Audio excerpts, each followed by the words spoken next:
आंसू, दुख, अफसोस और गुस्सा। 22 अप्रैल को पहलगाम में हुए आतंकी हमले के बाद से हर भारतीय के दिल में ये भावनाएं उमड़ रही थी। कोई पाकिस्तानी आतंकियों को उनकी ही जैसी मौत देने की बात कर रहा था, तो कोई उन्हें ऐसा सबक सिखाने की पैरवी करने लगा था कि भविष्य में कोई युवा आतंकी बनना तो दूर, आतंकी बनने के बारे में सोचे भी ना।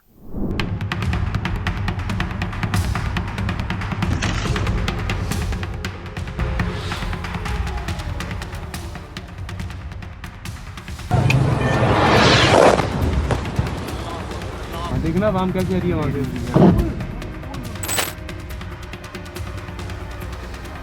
इधर भारतीयों के दिलों में गुस्से का सैलाब उमड़ रहा था और उधर देश के प्रधानमंत्री पाकिस्तान को तिल तिल तड़पाने की रणनीति बुन रहे थे। पीएम मोदी को आतंकियों की वो बात याद थी जिसमें आतंकियों ने हमारे देश की बेटियों से उनके सुहाग उजाड़ कर ये कहा था कि तुमको नहीं मारेंगे, जाओ मोदी को बता देना। बेटियों के बहते आंसू, सूनी हो चुकी मांग और दर्द ने पीएम मोदी को चैन से सोने नहीं दिया। पीएम ने भी पहले ही दिन से पाकिस्तान को औकात दिखाना शुरू कर दिया। पहले उसे आर्थिक रूप से कमजोर किया और फिर पहलगाम हमले के 15वें दिन भारतीय सेना ने पाकिस्तान के आतंकी शिविरों पर एयर स्ट्राइक कर आंसुओं का बदला ले लिया। 22 अप्रैल के बाद जब भारत सरकार और सेना ने पाकिस्तान पर आक्रमण नहीं किया तो विपक्ष समेत सभी ने भारत सरकार पर सवाल खड़े करना शुरू कर दिया। इस सवालों के बीच पीएम मोदी ने पहले स्थिति को समझा, परिस्थिति को बूझा और फिर एक के बाद एक कई ऐसे फैसले किए जिसने पाकिस्तान की कमर तोड़ कर रख दी। आइए आपको बताते हैं कि 22 अप्रैल से लेकर 6 मई तक भारत सरकार ने पाकिस्तान को पानी से लेकर अनाज तक कैसे तड़पाया। सबसे पहले तो भारत सरकार ने पाकिस्तान से सभी तरह के आयात और निर्यात पर पाबंदी लगा दी। विदेश व्यापार महानिदेशालय ने 2 मई को इस संबंध में अधिसूचना जारी कर उन वस्तुओं के आयात निर्यात को पूरी तरह से बंद कर दिया जो तीसरे देशों के माध्यम से भेजी गई है, जिससे दोनों देशों के बीच व्यापार का एक और रास्ता बंद हो गया। हालांकि इस कठोर कदम से दोनों देशों के बीच सीमित व्यापार पर काफी असर पड़ेगा, लेकिन पीएम मोदी ने बेटियों के आंसू के आगे इसकी परवाह नहीं की। भारत सरकार के उठाए गए इस कदम का असर दूसरे ही दिन से दिखने लगा और पाकिस्तान की आम जनता भी अपनी सरकार को कोसने लगी। सामान आने जाने पर रोक लगाने के बाद भारत सरकार ने सिंधु जल संधि को निलंबित कर दिया। हालांकि दोनों देशों के बीच 4 युद्धों और दशकों से जारी सीमा पर आतंकवाद के बावजूद अब तक ये संधि जस से तस बरकरार थी, लेकिन अब नहीं। सिंधु जल समझौता रद्द होना ही था कि पाकिस्तान में पानी के लाले पड़ने लगे, क्योंकि सिंधु नदी के जल पर पाकिस्तान की 70% कृषि निर्भर करती है। कई शहरों के लिए पेयजल की आपूर्ति भी इस नदी से की जाती है। तीसरा बड़ा कदम भारत ने पाकिस्तानी नागरिकों के लिए सार्क वीजा छूट योजना SVES रद्द करने का किया। पहलगाम हमले के एक दिन बाद हुई सुरक्षा मामलों पर कैबिनेट समिति की बैठक में ये फैसला किया गया कि पाकिस्तानी नागरिकों को अब सार्क वीजा छूट योजना SVES के तहत भारत की यात्रा करने की इजाजत नहीं है। साथ ही भारत सरकार ने यह भी फरमान जारी कर दिया कि इस वीजा पर आने वाले पाकिस्तानी नागरिकों को 48 घंटे में हर हाल में देश छोड़ना होगा। हालांकि इस फैसले ने पाकिस्तानियों समेत कई भारतीय मुसलमानों को गमगीन कर दिया। एयरपोर्ट और रेलवे स्टेशन पर दर्द का ऐसा सैलाब उमड़ा कि सबकी आंखें नम हो गई।